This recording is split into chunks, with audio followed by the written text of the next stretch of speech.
ఈరోజు ప్రభు వాక్యమును ధ్యానించుకుందాం.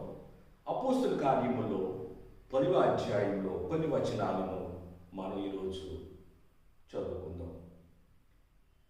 10వ అధ్యాయం 34వ వచనములో దేవుడు పక్షపాతి కాడని నిజముగా గ్రహించి ఉన్నాను. 36వ వచనం యేసుక్రీస్తు అందరికీ ప్రభు. శతాధిపతి అయిన కొర్నేలు గృహములో అపోస్తలుడైన పేతురు వాక్య పరిచర్య చేస్తున్నటువంటి సందర్భం. అదేమనగా దేవుడు నజరేయుడైన యేసును పరిశుద్ధాత్మతోనూ శక్తితోనూ అభిషేకించునందుదయే.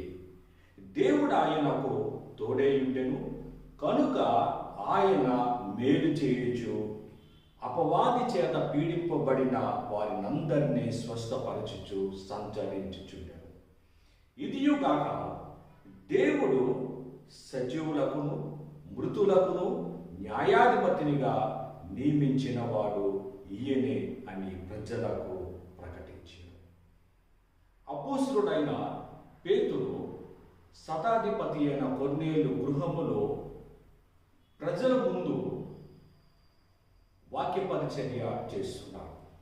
దేవుని గురించి బోధిస్తున్నాడు. సజీవ సువార్తను ప్రకటించుచున్నాడు. ఎప్పుడైతే పేతురు వాక్యమును ప్రకటించుచున్నాడో, ఇంకా ప్రకటించుచుండగానే ఈ వాక్యమును విన్నవారు, గ్రహించిన వారు అందరి మీదికి పరిశుద్ధాత్మ దిగి వచ్చింది. పేతురు ఈ మాటలు ఇంకా చెప్పుచుండగా అతని బోధ విన్న వారందరి మీదికి పరిశుద్ధాత్మ దిగేను. హల్లెలూయా, దేవునికి మహిమ కలుగునుగాక. పరిశుద్ధాత్మ కార్యము జరిగే ముందు దేవుని వాక్యము మీ మీదకు రావాలి. హల్లెలూయా, దేవుని వాక్య సువార్తను ప్రకటింపబడాలి. దేవుని వాక్యము ఎక్కడైతే ప్రకటింపబడుతుందో అక్కడ దేవుని కార్యములు జరుగుతాయి. అక్కడ పరిశుద్ధాత్మ కార్యములు జరుగుతాయి. ఎంత బలమైన కార్యము జరిగిందంటే అన్యుల మీదకు పరిశుద్ధాత్మ దిగి వచ్చింది. ఆమేన్, హల్లెలూయా, దేవునికి మహిమ కలుగునుగాక. ఈ రోజుల్లో చాలామంది చాలా రకాలైన ప్రదర్శనలు చేస్తూ ఉంటారు. ఎక్కువ సౌండ్స్ పెట్టుకొని, చాలా పెద్ద సౌండ్స్ పెట్టుకొని, ఒకే మాటను పలుకుతూ పదే పదే పలుకుతూ ప్రజలలో అదేదో గొప్ప కార్యము జరిగిపోతున్నట్లుగా ప్రదర్శన చేస్తున్నారు. దేవుని వాక్యము ప్రకటింపకుండా ఉన్న చోట దైవ కార్యం ఎలాగ జరుగుతుంది? ఈ విమర్శలు వచ్చినప్పుడు మీరు విమర్శలు ఎందుకు నిలబడలేకపోతున్నారు అంటే మీకు దేవుడు ఈ అభిషేకము ఇవ్వలేదు. దేవుని అభిషేకము ఉన్న దగ్గర దైవ కార్యములు జరుగుతాయి. ఎక్కడైతే దేవుని వాక్యము ప్రకటింపబడుతుందో అక్కడ దేవుడు దిగి వచ్చి పరిశుద్ధాత్మ కార్యములను జరిగిస్తాడు.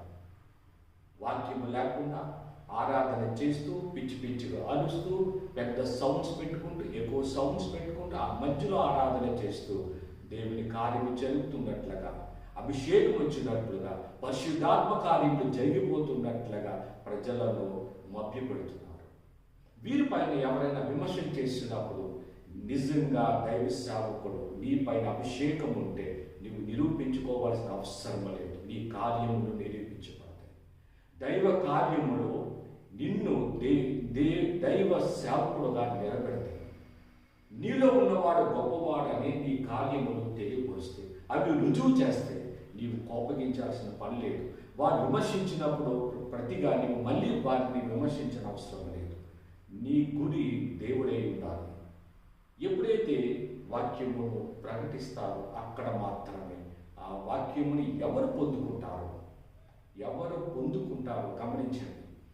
వాక్యమును విన్నవారు గ్రహించి పొందుకోవాలి. వాక్యము వారి హృదయంలో ఫలించినప్పుడు పరిశుద్ధాత్మ కార్యములు వారి మధ్యలో జరుగుతాయి, వారి జీవితంలో జరుగుతాయి. ప్రభువు మిమ్మల్ని ఒక్కసారి పరిశుద్ధాత్మ రూపంలో దర్శించినప్పుడు మీ జీవితాంతం తోడుగా ఉంటాడు. మిమ్మల్ని జీవితాంతం నడిపిస్తాడు.